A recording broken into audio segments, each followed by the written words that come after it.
खिरीमधला सर्वात पौष्टिक आणि स्वस्तात मस्त प्रकार असेल तर तो म्हणजे गव्हाची खीर। पारंपरिक पद्धतीने केलेली मऊ दाटसर आणि अगदी आई आजीच्या हातची आठवण करून देणारी ही खीर एकदा केली की आठवडाभर टिकते। आणि आता श्रावण महिना सुरू झाला आहे आणि सणावारांनाही सुरुवात होते आणि सणावारांना काहीतरी गोड करायचं असेल तर त्यावेळी तुम्ही गव्हाची खीर नक्की करून बघा। पण ही खीर करायला काहींना अवघड वाटते, त्यासाठी इथं मी अगदी साध्या सोप्या पद्धतीने स्टेप बाय स्टेप खीर कशी बनवायची ते सांगितले आहे। त्यामुळे तुम्ही ही खीर अगदी पटकन आणि न चुकता बनवू शकाल। त्यासाठी हा व्हिडिओ शेवटपर्यंत नक्की पहा। व्हिडिओ आवडला तर एक लाईक आणि सबस्क्राईब नक्की करा। चला तर मग पटकन रेसिपीला सुरुवात करूया।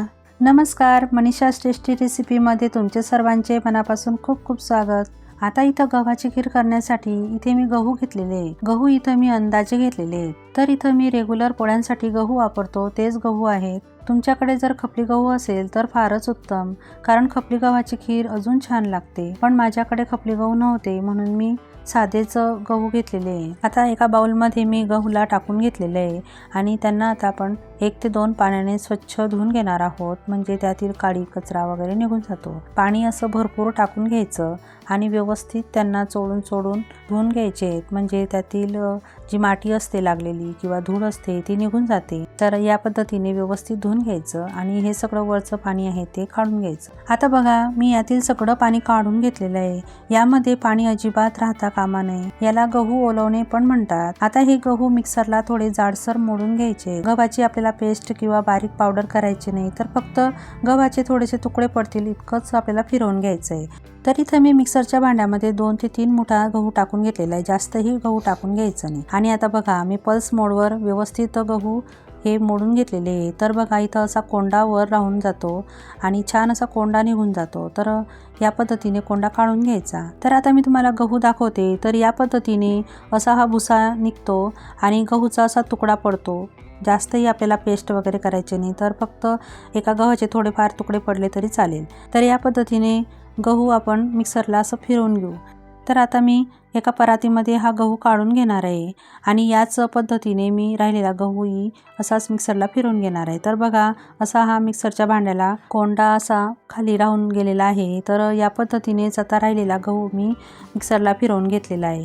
तर बघा, सगळा गहू व्यवस्थित असा फिरवून घ्यायचा आणि कोंडा काढून घ्यायचा आहे। आता आपल्याला यातील कोंडा वेगळा करून घ्यायचा आहे। तर त्यासाठी इथं मी हा जो गहू आहे तो पंख्याखाली वाळत ठेवून घेणार आहे। तर तुम्ही पंख्याखाली किंवा मग उन्हात वाळवून घेतला तरी चालेल, म्हणजे लगेचच त्याचा कोंडा आपल्याला काढता येईल। आता बघा, हा गहू पूर्णपणे सुकला गेलेला आहे आणि व्यवस्थित कोरडा झालेला आहे। तर मी आता यातील कोंडा काढून घेणार आहे। तर तो कशा पद्धतीने काढायचा तेही सांगते। आता इथं मी अर्धा गहू वेगळा काढून घेतलेला आहे, म्हणजे आपल्याला पाकळायला व्यवस्थित जमेल। तर मी परातीमध्येच तुम्ही व्हिडिओमध्ये बघू शकता, या पद्धतीने असं सुकल्यासारखं त्याला पाकडून घेते। तर असा वेगळा हा कोंडा निघला जातो। तर या पद्धतीने याचा सगळा कोंडा आपल्याला काढून घ्यायचा आहे। तर व्यवस्थित 1-2 वेळा असं पाकडून घ्यायचं, म्हणजे कोंडा लगेच निघतो। तर आता बघा, यातील कोंडा मी काढून घेणार आहे आणि राहिलेला गहू सुद्धा मी साफ करून घेणार आहे। आता इथं बघा, मी गव्हातील सगळा कोंडा काढून घेतलेला आहे। आता आपण एवढा सगळ्या गव्हाची खीर करणार नाही आहोत, तर यातील मी फक्त वाटीभरच गहू घेणार आहे आणि राहिलेला जो गहू आहे तो व्यवस्थित डब्यामध्ये स्टोर करून ठेवून द्यायचा, म्हणजे जेव्हा आपल्याला सणावाराला किंवा आयत्या वेळेला खीर करायची असेल तेव्हा तुम्ही लगेचच काढून त्याची खीर बनवू शकता, म्हणजे परत तुम्हाला गहू ओलवून त्याचा कोंडा काढून घेण्याची गरज राहत नाही। आता इथं बघा, मी ही एक वाटी घेतलेली आणि त्याच वाटीने आता हा गहू मोजून घेणार आहे। तर आता बघा, मी त्या वाटीने गहू मोजून घेतलेला आहे। 1 वाटी एवढा गहू घ्यायचा आणि नंतर त्यामध्ये मी आता भरपूर असं पाणी टाकून तो भिजत ठेवून घेणार आहे। तर तुम्हाला जेवढं आवश्यक वाटेल तेवढा गहू घ्यायचा आहे आणि त्यामध्ये भरपूर असं पाणी टाकून त्याला किमान 2 ते 3 तास व्यवस्थित भिजत ठेवून द्यायचा आहे, म्हणजे तो छान भिजला जातो आणि खीर पटकन शिजते, तिला फारसा वेळ लागत नाही। तर आता मी झाकण ठेवून साधारण 2 ते 3 तास याला छान भिजू देणार आहे। आता बघा, 2 ते 3 तास झालेली आहेत आणि जो आपला गहू आहे तो छान असा मस्त भिजला गेलेला आहे। त्याची साल आहे ती व्यवस्थित नरम पडलेली आहे. तर या पद्धतीने त्याला छान असं भिजवून घ्यायचं आहे. तर छान असं 2 ते 3 तास किंवा त्यापेक्षा जास्तही ठेवलं तरी चालेल. असं भिजवून घेतल्यानंतर आता आपण त्यातील पाणी काढून घ्यायचं आहे. तर मी एका बाउलमध्ये हे पाणी काढून घेते. तर आता पाहू शकता तुम्ही गहू किती छान मस्त असे भिजले गेलेले आहेत आणि आता आपण लगेचच यांना शिजवून घेणार आहोत. तर मी यांना कुकरमध्ये शिजवून घेणार आहे. तुम्ही हवं तर पातेल्यातही शिजवून घेतलं तरी चालेल, पण पातेल्यामध्ये फार वेळ लागतो, गहू पटकन शिजला जात नाही. तर त्यासाठी असं कुकरमध्येच त्याला शिजवून घ्यायचं.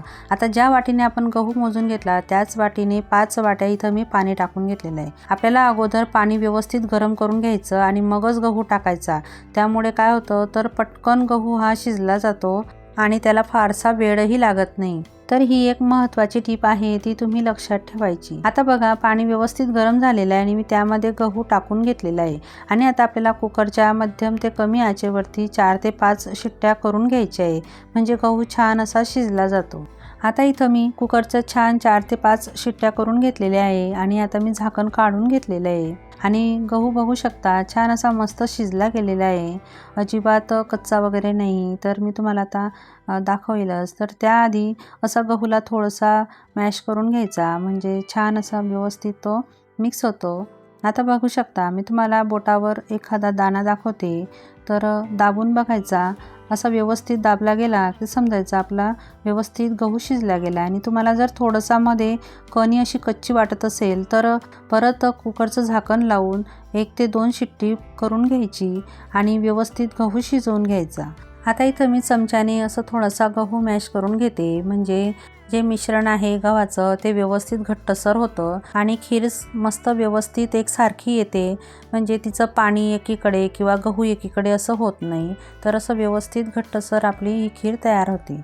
आता मी कुकरमधनं जे गहू शिजवून घेतलेले होते ते एका कढईमध्ये काढून घेतलेले आणि परत थोडंसं असा गहू आहे तो व्यवस्थित मॅश करून घेते, एकसारखा करून घेते. आता इथं लगेचच आपण गूळ टाकून घेणार आहोत. तर इथं एक गोष्ट लक्षात ठेवायची की ज्या वाटीने आपण गहू मोजून घेतला त्याच वाटीने आपल्याला गूळ घ्यायचा आहे. तर इथं मी 1 वाटी गहू घेतलेला होता, तर त्याच वाटीने 1 वाटी गूळ घेतलेला आहे. इथं मी गूळ व्यवस्थित फोडून घेतलेला आहे. तुम्ही किसून घेतला तरी चालेल, पण 1 वाटी घ्या. तुम्हाला जर जास्त गोड आवडत असेल तर तुम्ही 1 वाटीपेक्षा थोडा जास्त घेतला तरी चालेल, पण 1 वाटी गूळ 1 वाटी गहूसाठी एकदम परफेक्ट आहे. आता मंद आचेवरती आपल्याला हा गूळ आहे तो व्यवस्थित ह्या गव्हाच्या मिश्रणामध्ये मिक्स करून घ्यायचं आहे, एकसारखा करून घ्यायचा आहे. आणि जोपर्यंत गूळ व्यवस्थित विरघळला जात नाही तोपर्यंत असं चमच्याने हलवत राहायचं आहे. जास्त फार काही वेळ लागत नाही, साधारण 1 ते 2 मिनिटांमध्येच गूळ व्यवस्थित विरघळला जातो. आता बघा गूळ व्यवस्थित विरघळला गेलेला आहे आणि खीरही छान अशी शिजते. आता आपण दुसरीकडे तडक्याची आपण तयारी करून घेऊ. आता आपली खीर छान खमंग, रुचकर आणि टेस्टी होण्यासाठी यामध्ये मी काही साहित्य टाकून घेणार आहे. तर त्यासाठी इथं मी एक छोटं पॅन गॅसवर ठेवून घेतलेलं आहे आणि त्यामध्ये 1 चमचा खसखस टाकून घेतलेली आहे. खसखस छान असं मंद आचेवरती 1 ते 2 मिनटं भाजून घ्यायची आहे आणि लगेचच तिला काढून घ्यायची. नंतर त्यामध्ये 1 चमचा साजूक तूप टाकून घेतलेलं आहे आणि त्यामध्ये खोबऱ्याचे काप करून घेतलेले आहेत. तुम्ही असे कच्चे खोबऱ्याचे कापही टाकून घेऊ शकता, पण तुपामध्ये जर भाजलं तर त्याची टेस्ट अजूनच छान लागते. तर त्यासाठी असे खोबऱ्याचे काप व्यवस्थित तुपामध्ये भाजून घ्यायचे आणि ते काढून घ्यायचे. नंतर इथं मी काही ड्रायफ्रूट्सचे तुकडे करून घेतलेले होते, तेही तुपामध्ये छान असे हलकेसे भाजून घेतलेले आणि त्यांना सगळ्यांना एकत्र करून आता व्यवस्थित आपण हे खीरमध्ये टाकून घ्यायचे. इथं काजू बदामचे जे ड्रायफ्रूटचे जे तुकडे आहेत, तुम्ही ड्रायफ्रूट्स नाही टाकले तरी चालेल, पण मला आवडतात म्हणून मी टाकून घेतले. तर आता बघा इथं मी जी खसखस भाजून घेतलेली होती तीही टाकून घेतलेली आणि सगळं साहित्य व्यवस्थित मिक्स करून घ्यायचं आहे. आणि आता आपण फक्त 1 ते 2 मिनटं ही खीर व्यवस्थित शिजवून घेणार आहोत. आता इथं मी 1 चिमूट एवढं मीठ टाकून घेतलेलं आहे. गोडाचा पदार्थ म्हटला की थोडंसं मीठ हे टाकूनच घ्यायचं, त्याच्याने छान असा स्वाद लागतो. आता बघा आपली ही जी खीर आहे ती छान अशी मस्त घट्टसर झालेली आहे आणि व्यवस्थित शिजली गेलेली. मी गॅस बंद करून घेतलेला आहे. आता आपल्या खीरला छान स्वाद येण्यासाठी यामध्ये आपण अजून काही साहित्य टाकून घेणार आहोत. तर इथं मी अर्धा चमचा वेलची पावडर, 1 चिमूटभर सुंठ पावडर आणि थोडंसं जायफळ असं किसून घेतलेलं आहे. त्यामुळे छान अशी टेस्ट लागते आणि हे तिन्ही साहित्य आपण गॅस बंद केल्यानंतर छान खीर शिजल्यानंतरच टाकून घ्यायचे, त्यामुळे त्याचा स्वाद आणखीनच छान राहतो. आता बघा, हे व्यवस्थित मिक्स करून घेतलेलं आहे आणि आपली खीर आता तयार झालेली आहे. आता मी एका बाउलमध्ये ही खीर काढून सर्व करून घेणार आहे. वा, किती छान मस्त अशी आपली खीर तयार झालेली आहे. दिसायलाच एवढी भारी दिसते, तर खाण्यास तितकीच उत्कृष्ट लागते. आणि त्यावर मी असं साजूक तूप टाकून घेतलेलं आहे. मला तूप टाकून किंवा दूध टाकून फार आवडते. तुम्हाला ही खीर कशी खायला आवडते ते मला कमेंट करून नक्की सांगा.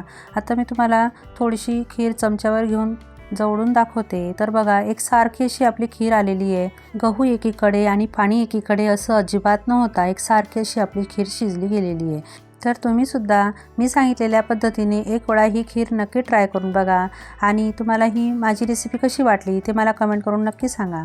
आवडली असेल तर एक लाईक, शेअर आणि सबस्क्राईब नक्की करा. चला तर मग पुन्हा भेटूया अशाच एक नवीन रेसिपीसोबत. तोपर्यंत मस्त खा आणि स्वस्त राहा.